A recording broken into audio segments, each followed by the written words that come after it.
Olá, amigos do ensino do Evangelho de Jesus. Evangelho no Lar, do Grupo Espírita Paulo de Tarso, do Rio de Janeiro.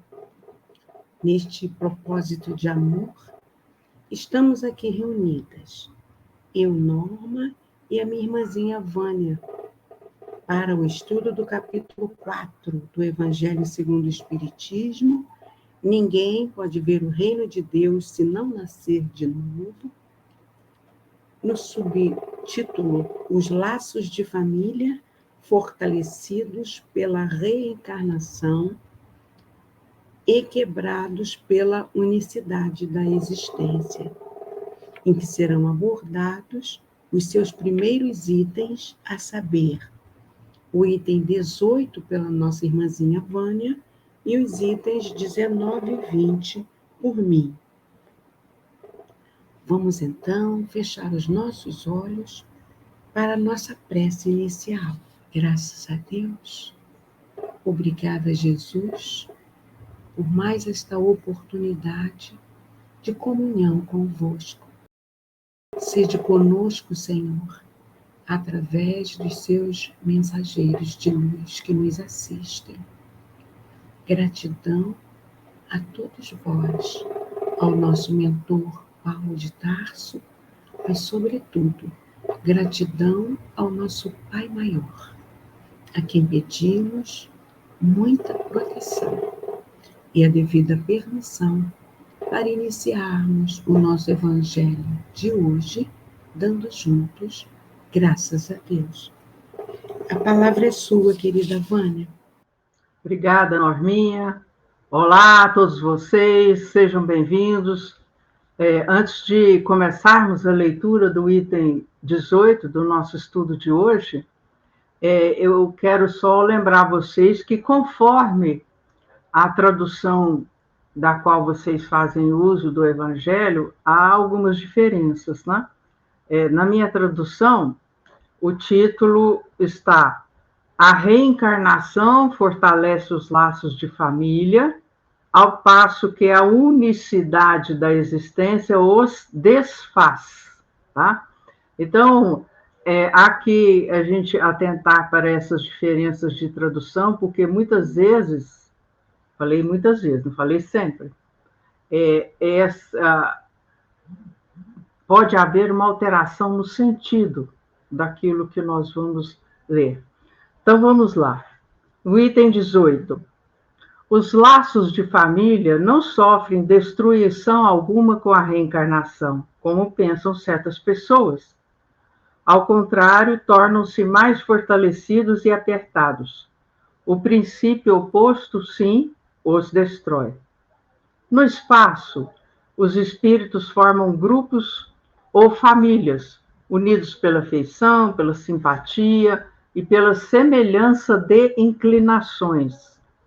Felizes por se encontrarem juntos, esses espíritos se buscam uns aos outros. A encarnação apenas os separa momentaneamente, porque, ao regressarem à erraticidade, ao mundo espiritual, reúnem-se novamente como amigos que voltam de uma viagem. Muitas vezes até, uns seguem a outros na encarnação, vindo aqui reunir-se numa mesma família ou no mesmo círculo, a fim de trabalharem juntos pelo seu mútuo adiantamento. Se uns encarnam e outros não, nem por isso deixam de estar unidos pelo pensamento. Os que estão livres velam pelos que se acham em cativeiro.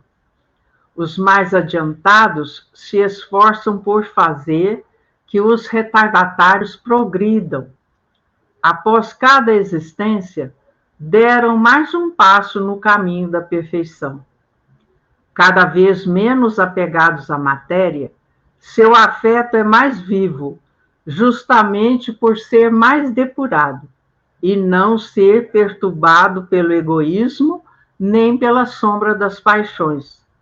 Podem, portanto, percorrer assim ilimitado número de existências corpóreas, sem que nenhum golpe fira a existência mútua que os liga. Fique bem claro que aqui se trata da afeição real, de alma para alma, única que sobrevive à destruição do corpo, porque os espíritos, os seres que neste mundo se unem apenas pelos sentidos, não têm nenhum motivo para se procurarem no mundo dos espíritos. Somente as afeições espirituais são duráveis. As de natureza carnal se extinguem com a causa que lhes deu origem. Ora, essa causa não existe mais no mundo dos espíritos, porquanto a alma existe sempre. Quanto às pessoas que se unem exclusivamente por motivo de interesse, essas realmente nada são umas para as outras. A morte as separa na terra e no céu. Olhe que comentário maravilhoso de Allan Kardec. Então, muitos que é aquele que ainda não tem um conhecimento mais um pouco avançado, né, acham que os laços de família se destroem com a reencarnação. E, muito pelo contrário, os laços se fortalecem, se tornam mais apertados com a reencarnação. Por quê? Nós sabemos que a cada existência nós podemos vir no mesmo grupo de espíritos, atendendo a uma programação prévia feita lá no plano espiritual, em que muitas vezes nós vamos reencontrar amigos, espíritos a quem temos afeição, simpatia, ligações que já vêm de outras vidas, ou outras vezes nós vamos encontrar nossos adversários, nossos inimigos, nossos credores. E aí o que acontece nesse caso? Com aqueles que nós estamos ligados de maneira mais profunda, muitas vezes eles estão próximos a nós. O que ocorre apenas é uma mudança no grau de parentesco. Ou ainda, que não tenha grau de parentesco, mas que nós reencontramos esse espírito que nos é querido, que nos é objeto de afeição, na condição de um colega de trabalho profissional, de um companheiro de tempo religioso, de um amigo, né? Então, essa é uma variedade de situações que a reencarnação nos proporciona. Então, esses reencontros, muitas vezes, são motivos de grande alegria, de grande felicidade, de júbilo para nós. Agora, se nós não nos encontramos, não quer dizer com isso que deixamos de gostar deles ou de ter-lhes profunda simpatia, afeição, não. Por quê? Duráveis são apenas as afeições espirituais, como duráveis são os laços espirituais. Aquilo que é apenas material, físico, motivado por interesses materiais, por sentimentos outros que não sejam do amor, do carinho, da amizade, esses, com o fim da vida física, esses se encerram. Então, Kardec colocou aí no final do item 18, né, que quando as pessoas se unem por interesse, né, a morte as separa, tanto na Terra quanto no plano espiritual. Né? Então, quando existe essa afinidade, esse entrosamento entre almas, isso se perpetua, se prolonga eternamente. O que acontece é que a reencarnação, quando ela promove a volta desse grupo, ou desses espíritos afins, ela vai fortalecendo esses laços. Então, mesmo que um esteja encarnado e o outro desencarnado, eles se procuram através do pensamento, ou então nos momentos do sono, durante o sonho, nós podemos nos encontrar no plano espiritual. Então, isso é algo que nos consola bastante, porque nos permite ou nos traz a certeza de que as verdadeiras afeições, os verdadeiros sentimentos, né? Aqueles espíritos que se unem pela afeição, pela simpatia, pela semelhança de inclinações, de hábitos, de tendências, né? Nós nos buscamos uns aos outros. Então, se existe separação, a separação ela é momentânea, ela é breve, ela é passageira. Né? E fica a certeza de um reencontro quando nós voltarmos para o plano espiritual, ou seja, para a erraticidade, né? Que é aquele instante em que nós, estando desencarnados, nós nos encontramos, então, no mundo espiritual como amigos que voltam de uma grande viagem. Né? Então, como Kardec bem colocou, uns podem reencarnar conosco, outros podem vir reunir-se na mesma família ou no mesmo grupamento. E assim, desse retorno, dessa convivência que vai se prolongando através das várias existências, nós vamos nos auxiliando em nosso progresso. Então, quando Kardec falou em trabalhar junto pelo seu mútuo adiantamento, um ajudando o outro, né? Mútuo, de um para outro. E se uns encarnam e outros não, a união continua pelo pensamento, como eu já disse, né? E o que é mais importante nós lembrarmos, que aqueles que já estão mais adiantados se esforçam por auxiliar aqueles que são retardatários, aqueles que ficaram atrás no seu processo evolutivo.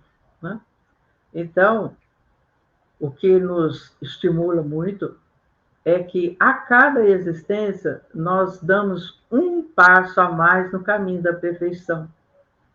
Eu lembro que Santo Agostinho, né, num de seus comentários do Evangelho, ele colocou que muitas vezes nós temos a ideia ou a impressão de que a criatura estacionou, parou.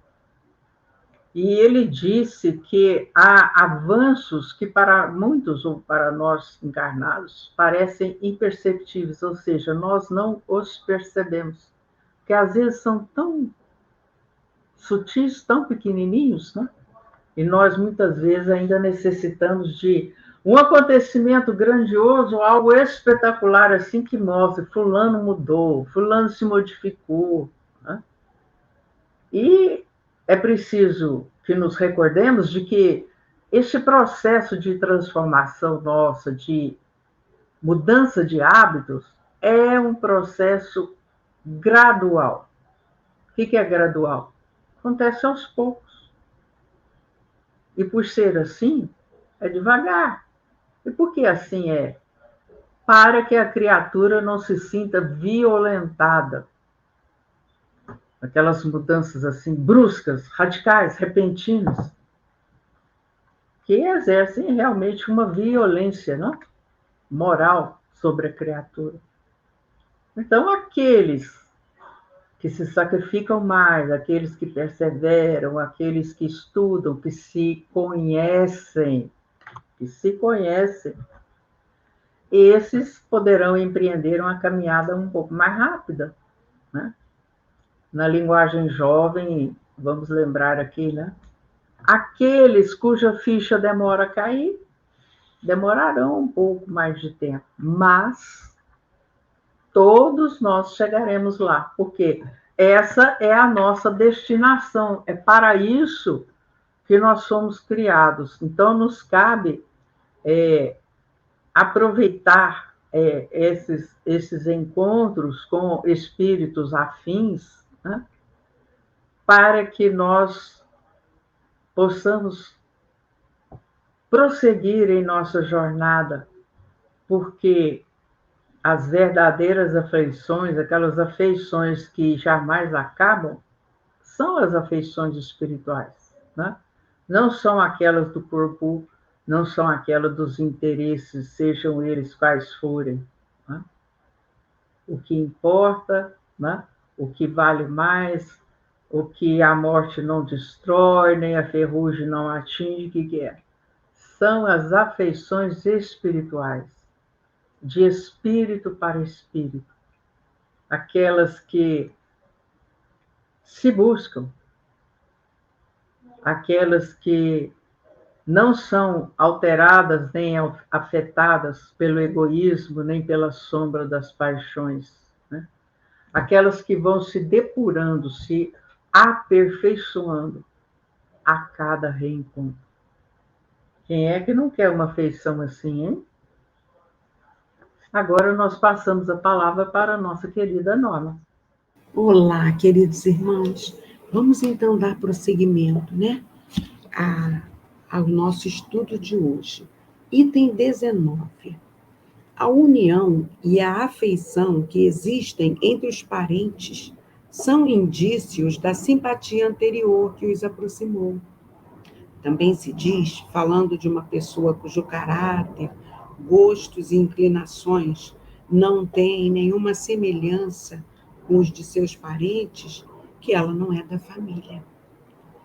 Dizendo isso, se enuncia a maior verdade do que se crê. Deus permite nas famílias essas encarnações de espíritos antipáticos ou estranhos, com o duplo objetivo de servir de prova para alguns e de meio de adiantamento para outros. Depois, os maus se melhoram pouco a pouco ao contato dos bons e pelos cuidados que deles recebem. Seu caráter se abranda, seus costumes se depuram e as antipatias se apagam. É assim que se estabelece a fusão entre as diferentes categorias de espíritos, como se ela estabelece sobre a terra entre as raças e os povos. Assim a gente vai entender que é muito comum as pessoas falarem assim, olha, aquela pessoa é a ovelha negra da família. A família ali vibra todo mundo numa sintonia boa e aquele lá ou aquela lá não destoa totalmente, mas é a necessidade que, pela misericórdia do Pai, é concedido para aqueles que estão mais na retaguarda da evolução, possam conviver com outros que vibrem de forma positiva no caminho do meio evolutivo, próximo das leis de Deus, para que ele tenha um despertamento. Às vezes leva uma existência para ele perceber. Às vezes ele não consegue perceber. Há casos que, apesar de todo esse esforço da programação reencarnatória, é aquele caso que o espírito fica marcando passo e resistente, né, à sua autotransformação, ao seu autoburilamento. Mas também tem os casos diferenciados da pessoa evoluída que vem nascer num meio em que todos precisam daquela luz para que possam ter, assim, um farol na caminhada da reencarnação, para que ela não se perca. Então, a gente vai ver isso num exemplo muito bonito da mãe do André Luiz. A mãe do André Luiz, ela é um espírito bem mais evoluído que o pai dele, que ele próprio, né? E o pai do André Luiz, ao contrário, muito equivocado, ele tinha duas amantes, né, duas prostitutas que ele mantinha relacionamento, e que quando os três desencarnaram, foram parar na região umbralina. e ele, o pai do André Luiz, sendo acicatado por essas duas amantes lá. Então, essa mãe do André Luiz, que era um espírito evoluído, ela se predispõe, né, a reencarnar, recebendo novamente aquele ex-marido como esposo e acolhendo naquela família as duas filhas que foram as prostitutas, que ele conviveu enquanto encarnado na última encarnação e que o acicatavam na região umbralina. Imagina a dificuldade que esse espírito evoluído, que é a mãe do André Luiz, vai ter para harmonizar ou tentar harmonizar nessa existência que ela se propôs, o equilíbrio entre esses espíritos que vieram para conviver com ela, e são avessos, né? São ainda muito lentos no despertar. Então, é isso que eu entendi que esse capítulo quis dizer. Em tudo há sabedoria de Deus, não é verdade? E o planejamento reencarnatório está aí para dar oportunidades aos espíritos, porque o Pai nos criou para sermos felizes. Vamos ao item 20. O temor do aumento indefinido da parentela em consequência da reencarnação é um temor egoísta, que prova não se sentir um amor bastante amplo para transportá-lo sobre um grande número de pessoas. Um pai que tem vários filhos ama-os, pois, menos que se tivesse apenas um. Mas que os egoístas se tranquilizem. Esse temor não tem fundamento. Do fato de um homem ter tido 10 reencarnações, não se segue que ele encontrará no mundo dos espíritos 10 pais, 10 mães, 10 mulheres e um número proporcional de filhos e de novos parentes. Ele aí não reencontrará senão sempre os mesmos objetos da sua afeição, que lhes foram ligados sobre a terra, sob títulos diferentes, ou talvez pelo mesmo título. Então, nós reencarnamos, como a Vânia já havia dito, no mesmo círculo em que costumamos viver. Não é? Na pátria espiritual, somos atraídos pelos pensamentos e sentimentos. E, como nós vimos no exemplo da mãe do André Luiz, nós costumamos reencarnar juntos, para que os que estão mais na retaguarda possam ser ajudados pelos que estão mais adiantados, e o que vai alterando são as posições. Então, hoje, nós somos pais e mães, amanhã seremos filhos daqueles que nos acolheram, seremos netos. Então, vamos alterando de acordo com a necessidade. No Livro dos Espíritos, na questão 205A, Kardec pontua que a reencarnação, né, falando da reencarnação, ela, no entanto, diminui a importância que alguns dão à genealogia, ou seja, aquele estudo dos antepassados, a linhagem familiar, né? Visto que qualquer pode ter tido por pai um espírito que haja pertencido a outra raça, ou que haja vivido em condições muito diversas. Aí a espiritualidade esclarece. É exato, mas essa importância assenta no orgulho. Os títulos, a categoria social, a riqueza, eis o que esses tais veneram nos seus antepassados. Um que coraria de contar como ascendente honrado sapateiro, orgulhar-se-ia de descender de um gentil homem devasso. Digam, porém, o que disserem, ou façam o que fizerem. Não obstarão a que as coisas sejam como são, que não foi consultando-lhes a vaidade que Deus formulou as leis da natureza. Né?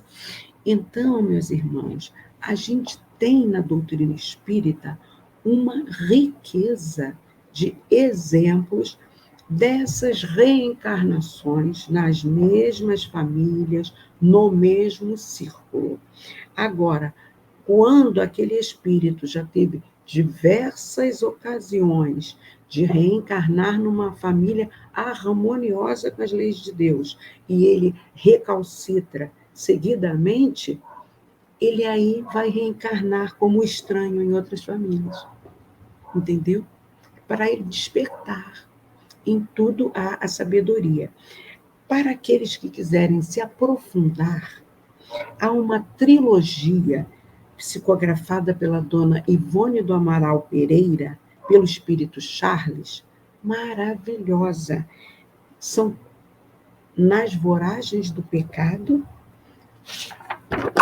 O Cavaleiro de Lumière e O Drama de Beretânia. Aí vai repetindo essas reencarnações com as pessoas do mesmo círculo, no sentido do seu progresso espiritual.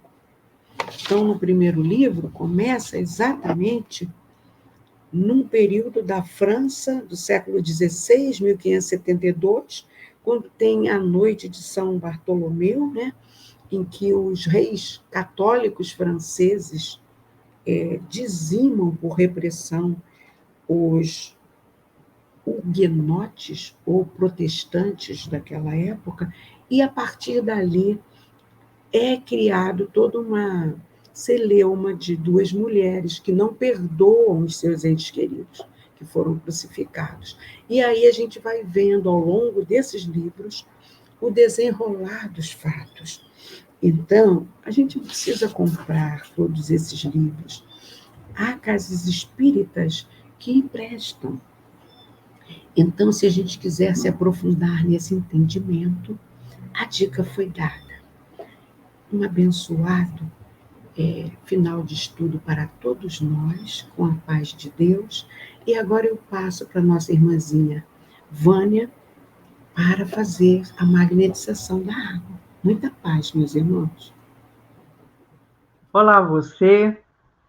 Queremos lembrar a importância da água magnetizada, popularmente conhecida como água fluidificada. É aquela água que pode ser alterada em suas moléculas para conter os fluidos e os medicamentos de que necessitamos para o nosso equilíbrio físico, psíquico, emocional e espiritual. E nós mesmos poderemos fazer esse processo colocando a mão, uma das mãos, sobre o recipiente, a garrafa, a jarra, o copo, a caneca. E no momento do Evangelho no Lar, ela pode ser pedida para que todos os presentes encarnados façam uso dela, e se houver alguma pessoa que esteja participando, seja da família, seja um amigo, um vizinho, um convidado, né, pode ser colocado uma água em separado, principalmente para aqueles que estão fazendo tratamento para a sua saúde, né? Então, não é necessário nenhuma preparação especial, né? Apenas sugerimos que seja num vidro transparente, numa louça, né? Porque o plástico, né, ele pode sofrer alterações e isso passar para a água. E quanto à garrafa ficar ou não tampada, isso aí não traz qualquer alteração. Pode ficar tampada, porque isso aí evita até algum inseto voador, alguma coisa ali que possa cair dentro d'água, né? Lembrando que o pires, a rolha, a tampa, a rosca, e nada se constitui matéria que impeça a ação fluídica seja através de nós mesmos, seja através dos espíritos magnetizadores ou dos espíritos encarregados de conduzir esse processo da magnetização da água, né? Lembrando a você que basta uma dose equivalente a uma xícara de café 3 vezes ao dia para que você tenha aquele suporte fluídico durante toda a semana, até nós termos um novo encontro do estudo do Evangelho no Lar online do Grupo Espírita Paulo de Tarso do Rio de Janeiro. Então vamos lá, vamos pedir a magnetização da água e vamos fazer a nossa prece de encerramento, ok? Pai de misericórdia, Jesus, Divino Mestre, espíritos magnetizadores ou cada um de nós, estamos pedindo nesse instante que sejam colocadas nessas águas os medicamentos de que necessitamos para o nosso equilíbrio físico, psíquico, emocional e espiritual. Os medicamentos que a ciência da Terra ainda não conhece, mas que poderão promover alterações benéficas em nossas estruturas, em nível de corpo físico, perispírito e espírito. E que nós todos nos sintamos fortalecidos para prosseguirmos em nossa jornada nos outros dias da semana que se segue. Com os corações agradecidos ao Pai, a Jesus, à direção espiritual do nosso Evangelho no Lar, a encarnadas e desencarnados que participam conosco desse momento de estudo do Evangelho de Jesus à luz da doutrina espírita. Que todos nós recebamos as bênçãos de paz, de harmonia, de equilíbrio, para que todos nos sintamos encorajados e fortalecidos na prática do bem, no autoconhecimento, na reforma moral de nós mesmos, para que o nosso lar receba uma limpeza fluídica, que sejam retiradas todas as vibrações enfermiças, todos os miasmas, e que aqueles espíritos sofredores que estiverem em nosso lar, que eles sejam acolhidos numa instituição espírita ou num pronto-socorro espiritual. E assim, Senhor, com os corações agradecidos, nós damos por encerrado o nosso Evangelho do Lar de hoje. Que assim seja, graças a Deus. Antes de nós passarmos as rápidas considerações finais, nós vamos pedir à nossa querida amiga Norma que faça a leitura do livro Vivendo o Evangelho, volume 1, pelo Espírito André Luiz, na psicografia de Antônio Baduí Filho, a lição referente a essa parte do Evangelho que nós vimos hoje. Vamos lá, Norminha? Perfeito, Vânia. Então, como a Vânia falou, item 41 do livro Vivendo o Evangelho, psicografia de André Luiz, psicografia de Antônio Baduí Filho, pelo espírito de André Luiz, melhor falando, o item 41, que tem por título Dívidas. A reencarnação revela na família os acertos e os erros de vidas anteriores. Filho ajustado, filho problemático, filho deficiente.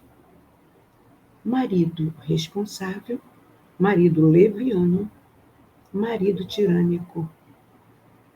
Esposa compreensiva, esposa geniosa, esposa perturbada. Irmão companheiro, irmão adversário, irmão enfermo. Parente simpático, parente inimigo, parente complicado. Pais amigos, pais indiferentes, pais autoritários. O cenário familiar é o passado no presente, exigindo reajustes e transformações. A doutrina espírita ajuda a compreender que os compromissos são não resolvidos, do pretérito, voltam aos dias de hoje, através da reencarnação, como dívidas a serem resgatadas. Jesus é o avalista, mas no banco da evolução, ninguém transfere o débito. O devedor é quem paga. Obrigada, Vânia. É isso, meus irmãos. Lindo recado, né? De André Luiz. Então vamos às nossas considerações finais. Lembrando a você que, por mais difícil esteja vivendo uma situação, não devemos esmorecer, lembrando-nos de que ninguém está sozinho. E o Evangelho no Lar é aquele momento em que nós nos ligamos com o Criador, em que nós nos reabastecemos fluidicamente, energeticamente, para os nossos desafios diários. Então, mesmo que você esteja muito cansado, ou que você esteja muito preocupada, aflita, não deixe de fazer o Evangelho no Lar, porque é uma luz, é um momento em que a espiritualidade amiga vem em nosso socorro e em socorro daqueles que convivem conosco, encarnados e desencarnados. Então, muita perseverança para que ele continue sendo realizado por você, por sua família, por amigos, por vizinhos ou por algum convidado. É o momento em que todos se unem para estudar o Evangelho de Jesus, para trocar ideias, né? E nós desejamos muita paz para todos, uma semana de muita luz, de muito aprendizado, com mais fé e esperança. Que assim seja, graças a Deus. Até o nosso próximo encontro.